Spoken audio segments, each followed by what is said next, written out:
Now, continuing with the leaders in parliament that we have already done, the leader of house and leader of opposition, we'll quickly see about whip. आपने ये बहुत news में सुना होगा, assembly sessions के लिए रहता है, या फिर एट टाइम्स पार्लियामेंट के केस में कभी कभी सुनने को मिलता है, because it's more about the frequency. तो हम असेंबली के केस में काफ़ी ज़्यादा ये सुनते हैं, गवर्नमेंट्स, रेस्पेक्टिव स्टेट गवर्नमेंट्स के केस में. तो ये जो विप है ये क्या है? Firstly, the concept of whip has been taken from the British parliamentary system itself.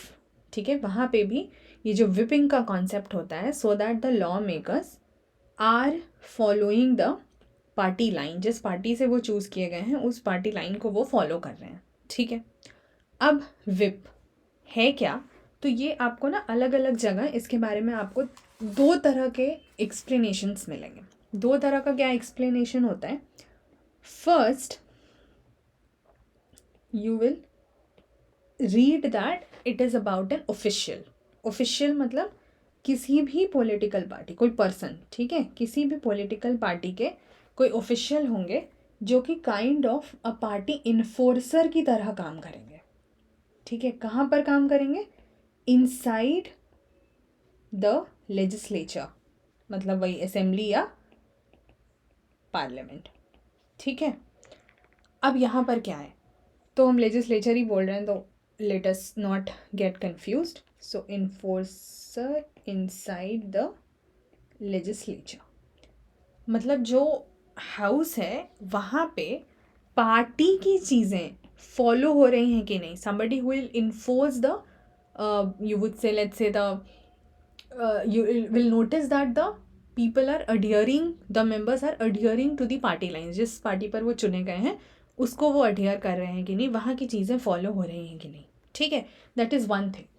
But at times, because we are talking about the parliamentary parlance, कि इसमें क्या लैंग्वेज या क्या टर्मिनोलॉजी यूज होती है, so it whip can also be considered as a written order. क्योंकि क्या होता है ना कि अलग अलग केस में यू विल, दोनों ही सही है. ऑर्डर आप पढ़ते होगे that a whip has been issued. Now, when we say a whip has been issued, definitely a person cannot be issued, so that is a written order.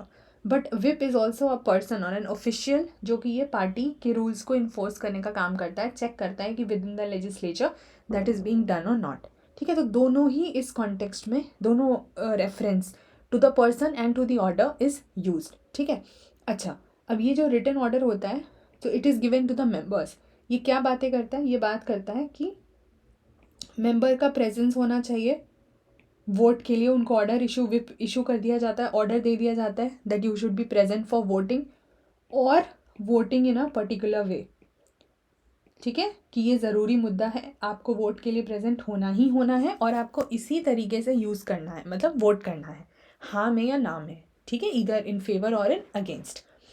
अब बात है कि ये अपॉइंटमेंट विप का कैसे होता है अगर हम ऑफिशियल की बात कर रहे हैं. ठीक है, ऑर्डर तो वही बात है, यही ऑफिशियल का काम होगा इशू करने का, तो that is a very clear thing.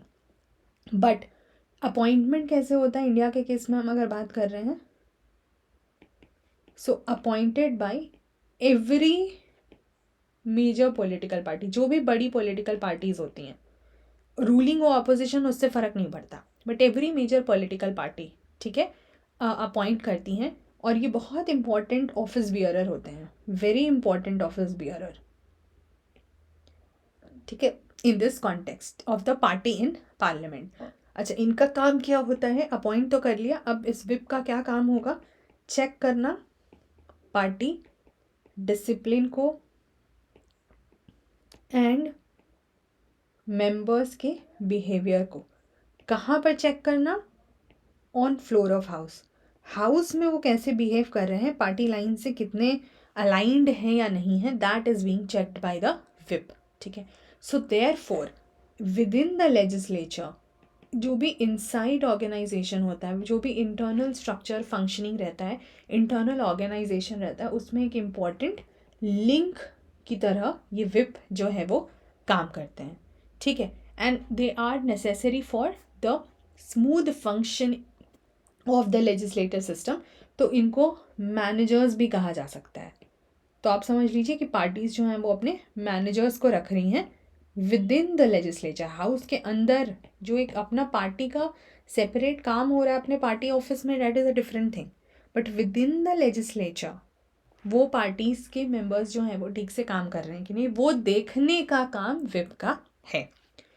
अब ये कहाँ से आता है, whether it is given in constitution और रूल्स और in any statute, nowhere. It is a convention because we have seen we have borrowed it from the British, so it is a convention, parliamentary convention that is being followed.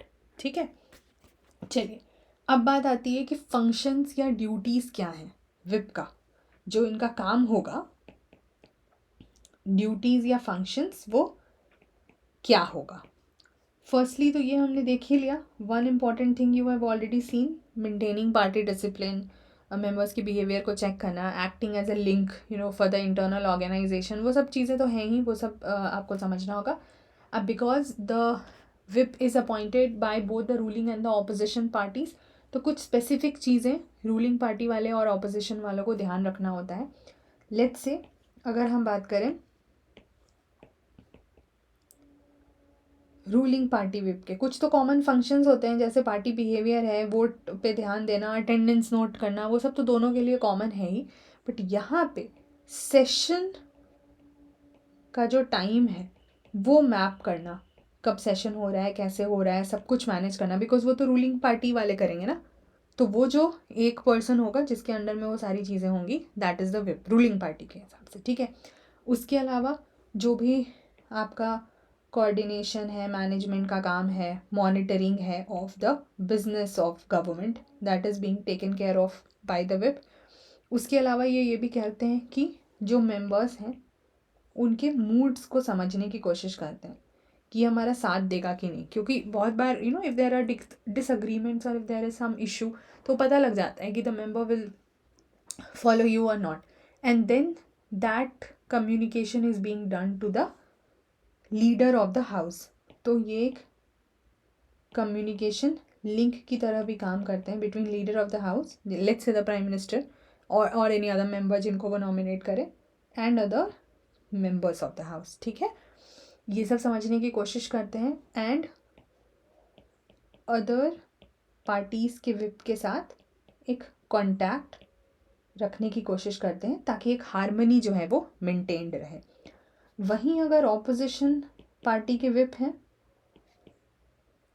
Because mostly her party के पास whip होते ही हैं अपनी party के सब कुछ देखने के लिए कि हाउस में ठीक से काम हो रहा है कि, अगर ऑपोजिशन पार्टी के विप हैं तो अपने पार्टी मेंबर्स को जो भी उनको इम्पोर्टेंट इन्फॉर्मेशन देना होगा, क्योंकि उन्हीं को तो डिसाइड करना होगा ना वोट कैसे क्या करना है नहीं करना है, so information to their party members, ये काम वो करेंगे।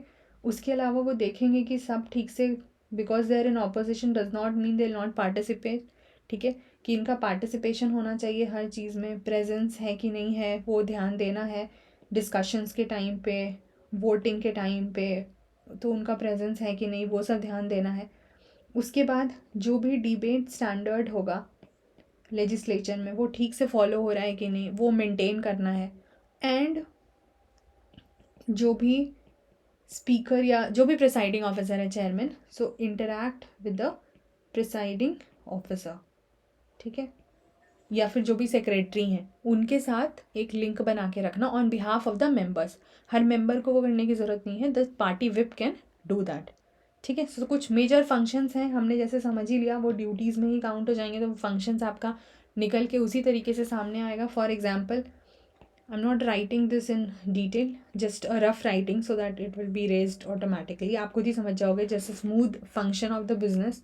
ठीक है, सपोर्ट ऑफ द मेंबर्स को इंश्योर करना, आप किसी चीज़ के फेवर में हो, अगेंस्ट में हो, वोटिंग के लिए हो, या कोई एब्सटेन ना करे, whatever is the case.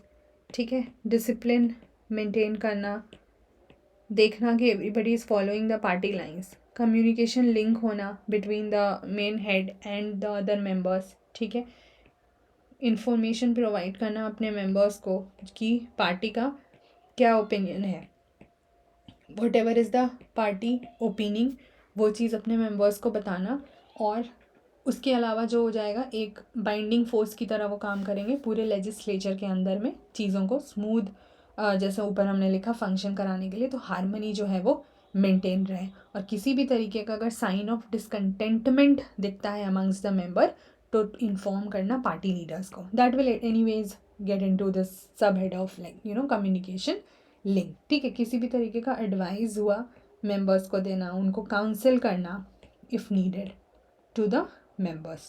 So these are some of the important functions that is being done. Ruling party के केस में आप एक और टर्म कहीं सुन सकते हो विच इज़ चीफ विप। वो बेसिकली क्या होता है कि जैसे the chief whip will be the main whip, ठीक है, and will be assisted by some additional whips also. So usually the senior member of the house is appointed by the party as the chief whip, जो कि फिर और issues मतलब और विप्स को issue करेंगे जो कि आपका ऑर्डर होगा और एडिशनल विप्स द्वारा हेल्प किए जाएंगे। Okay, now there are certain types of whips जो आपको पता होना चाहिए। तो यहाँ जो टाइप्स हैं ये डेफिनेटली ऑर्डर के कॉन्टेक्स्ट में है, not in context of the person. Therefore I give you both the meanings in different platforms. You will see somewhere this meaning is given talking only about the official or the person, somewhere only the order is given, but actually both are used क्योंकि वो किस context में हो रहा है वो matter करता है। ठीक है, तो टाइप्स ऑफ विप्स जो है वो हम समझेंगे। तो एक है आपका वन लाइन विप। अगर एक लाइन में विप इशू हो रहा है तो इसमें क्या होता है कि इन्फॉर्मेशन दिया जाता है to members, definitely members of that particular party, about a vote. ठीक है, so members are allowed to abstain also. So if they are not in consonance with the lines of the party कि हम नहीं सहमत हैं और हम इस हिसाब से नहीं यूज़ करना चाहते हैं, तो फिर वो एब्सटेन कर सकते हैं। They can not vote also, that's their decision. जो टू लाइन विप होता है, टू लाइन विप में क्या है, here the direction is given of presence in house कि you have to be present in the house at time of voting. ठीक है, कुछ मुद्दों पे वोटिंग जैसे आप इग्नोर नहीं कर सकते, you have to be present. And a three line whip if issued, ये क्या होता है, direction to members to vote as per party line. I hope you are getting the difference between one liner और three liner. One liner में भी vote की बात की जाती है, but here the members are allowed to abstain if they are not in consonance with the party directions. If they feel they do not want to go ahead with the party decision, they can abstain, वो अपने आप को रोक सकते हैं vote करने से। But here the decision is set कि you have to vote according to the party line, कोई चॉइस नहीं है, तो वो थ्री लाइन विप होता है। ठीक है, नाउ द क्वेश्चन इज कि is this office, because we have said that it is a very important office bearer, तो is this office important? Definitely we are seeing कि internal functioning या organization जो है within the legislature for different parties, उसमें एक vital link की तरह काम करते हैं, है ना, मैनेजर की तरह काम करते हैं, एक कम्युनिकेशन लिंक की तरह बात करते हैं, अदर पार्टी के विप्स के साथ भी कॉन्टैक्ट रखना ताकि जो भी इंफॉर्मेशन है वो अच्छे से फ्लो कर सके। तो definitely this office is very very important. Now there will be a question that what will happen if a whip is disobeyed. Like whip तो order हो गया, ठीक है, लेकिन उसको अगर disobey कर दिया members ने, so what if whip disobeyed? अगर ये होता है तो यूजुअली क्या होता है, डिसक्वालिफिकेशन की प्रोसीडिंग्स चलती हैं। Now you already know the criteria for disqualification of members. ठीक है, जो एंटी डिफेक्शन का हमने पढ़ा था ना, याद है, उसमें एक पॉइंट आपको पढ़ के बताया था मैंने। ठीक है, जहाँ पे हमने ये बात करी थी कि अगर एंटी डिफेक्शन के अंदर में देखो मल्टीपल पॉइंट्स, एक तो हो गया कि दूसरे पार्टी में चले जाना और वो सब भी था, but one is about also not going as per the party lines, उनके अगेंस्ट जाना। तो उस केस में डिसक्वालिफिकेशन प्रोसीडिंग्स चलती हैं and this disqualification under anti defection is decided by the presiding officer. तो हम मान लीजिए लोकसभा की बात करते हैं तो स्पीकर। अच्छा, लेकिन इसमें भी एक लूप होल है, लूप होल एज इन इसमें भी एक एक्सेप्शन है। वो एक्सेप्शन क्या है, As I told you, more detail will be done in the topic of anti-defection, but here in this context, जो यहाँ पर एक एक्सेप्शन है वो अभी हम जस्ट समझेंगे, और वो हम समझेंगे लिमिटेशंस ऑफ विप के केस में. Just a moment. सो हम समझेंगे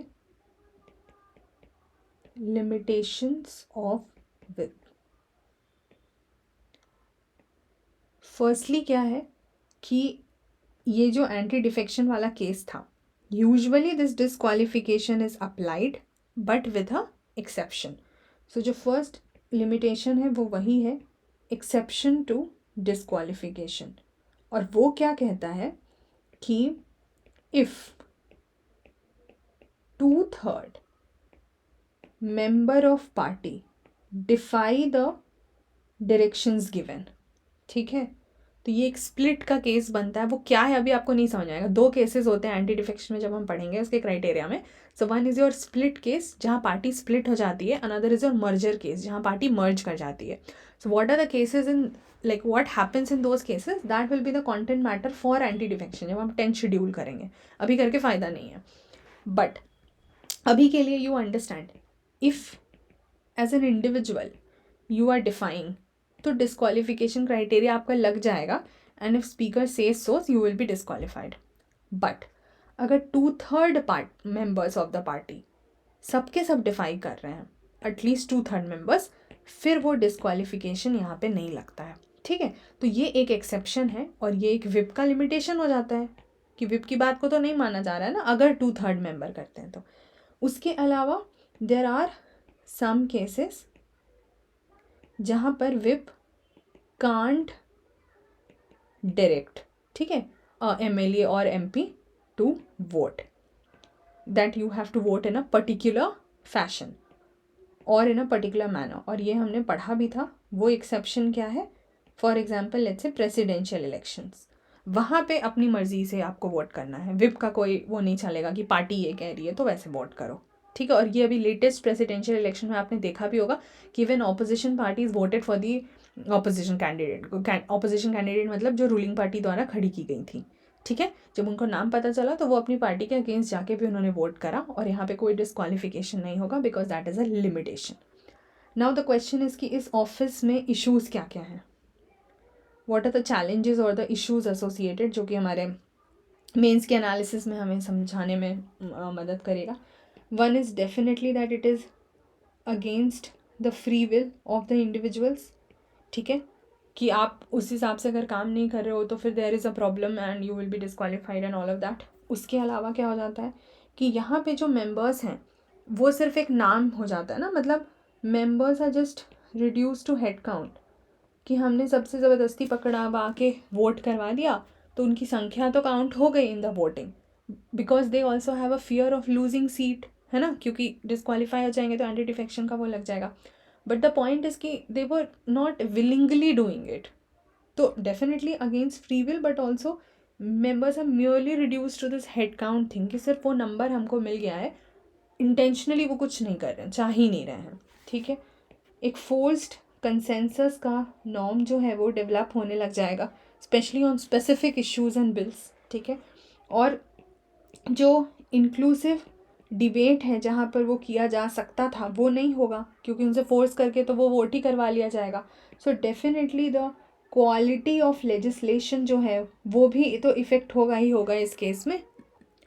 सो if you would have been going through the news, तो कुछ करेंट इंसिडेंट्स रहे हैं. जैसे एक राजस्थान में केस हुआ, तो वहाँ पे जो कांग्रेस पार्टी के चीफ विप थे, the chief whip of Congress party move the supreme court. ठीक है, क्योंकि वहाँ स्टेट हाई कोर्ट से एक ऑर्डर आया था जहाँ पे ये बोला गया था that the speaker should maintain the status को इन द डिस्क्वालिफिकेशन प्रोसीडिंग्स. जो भी MLAs हैं जो एंटी डिफेक्शन के अंदर जिनको बाहर किया जा रहा है, आप उनको सेम मेंटेन करो, मतलब there was no hearing about it. तो इस ऑर्डर के अगेंस्ट सुप्रीम कोर्ट गए वो चीफ विप. क्यों? Because supreme court in 1992 in a case known as Kihoto Hollohan case, वहाँ उन्होंने साफ साफ बोला था, although you know these details actually are more understood when we read about the speaker and the anti defection. Like speaker का जो decision होता है एंटी डिफेक्शन के केस में वो फाइनल होता है, तो उसके हम जब एनालाइज करते हैं उस टॉपिक को तो वहाँ हम इस चीज़ को डिटेल में करते हैं. But just briefly I tell you कि सुप्रीम कोर्ट ने क्या बोला कि ये जो डिसक्वालिफिकेशन का केस है वहाँ पर स्पीकर का डिसीजन तो फाइनल है, दैट इज़ ओके, बट उन्होंने बोला कि that is subjected to judicial review 1992 में, है ना, कि that is subjected to judicial review, but that will happen only after the speaker has already decided about the case कि disqualify होंगे या नहीं होंगे.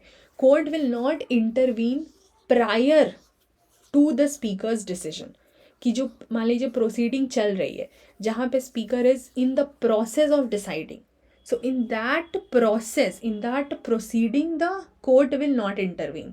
Once the speaker has taken a final decision whether a member will be disqualified or not, then the court will intervene and judicial review होगा and then decide किया जाएगा. But यहाँ पे जो अभी केस में I was telling you, so the high court said that जो पहले का क्राइटेरिया चल रहा था डिस्क्वालिफिकेशन का वो आप मेंटेन करो, ठीक है, स्पीकर को बोला गया. सो विच मीन्स कि जुडिशियल रिव्यू को कर्टेल किया जा रहा है, तो against this order they move to the high Supreme Court also. तो इस तरीके के केसेस होते रहते हैं. कर्नाटका में भी केस हुआ था काइंड ऑफ यही कि लेजिस्लेचर्स जो हैं वो जो साथ नहीं देना चाहते हैं, अब उनको कंपेल नहीं कर सकते सेशन आने में, etcetera etcetera. So whenever any current affairs news you will find, you can just add on to it. But I hope you have understood about how these WIP related issues are dealt with. Now what could be the possible, let's say, solutions or way forward for this? One definitely is that try to build a consensus among all the major issues amongst the members. Compel ही क्यों करना है, आपस में बैठ के बात करो, समझाओ, सहमति लो, अच्छे से करो, मतलब ठीक है. Then there should be some limitation to this WIP issuance कि okay there are some matters wherein you can fix it कि हाँ ठीक है हम पार्टी लाइन्स पे करेंगे. जहाँ पर की ज़रूरत हो, फॉर एग्जांपल जहाँ सरकार गिरने वाली हो, नो कॉन्फिडेंस मोशन हो गया, या फिर मनी बिल रिलेटेड मैटर्स हो which are very crucial and threatening the survival और the existence of the government. So just limit this WIP issuance to those matters, and for the remaining things you can use a system which is used in UK, which is a free vote system. Now what happens in that free vote is that despite of following this WIP system, they give certain exceptions जहाँ पे political parties allow the members to vote as per their wish on certain issues. कुछ issues पे वो कहते हैं कि आप अपने मर्जी से चल सकते हो, तो at least some leverage is given, but here we do not have any. So these are certain suggestions which can be given if we need to reform this system. ठीक है. So we have done it in greater detail. We have understood all the prelims and the mains related points. I have integrated it. I hope you have understood it properly. और next video में हम कुछ important concepts पे बात करेंगे, क्योंकि हम major heading की तरफ move कर रहे हैं, which is parliamentary proceedings. ठीक है. सो सारा स्मॉलर चीज़ें जो भी हैं, जैसे क्वेश्चन और ज़ीरो और ये सब आपने सुना होगा न्यूज़ में, वो क्या होता है, आगे हम समझेंगे डिफरेंट टाइप्स ऑफ मोशंस क्या होते हैं, रेजोल्यूशंस क्या होते हैं, etcetera. Once we finish all of these, फिर हम बिल्स की तरफ बढ़ेंगे. ठीक है. So we are almost moving towards the end of the parliamentary thing. छोटे सारे टॉपिक्स हमने कर लिए. अब ये बड़े टॉपिक्स को ख़त्म करके हम अगले कुछ क्लासेस में ख़त्म करेंगे legislature, and then will move on to judiciary. See you guys in the next video. Take care till then. Bye bye.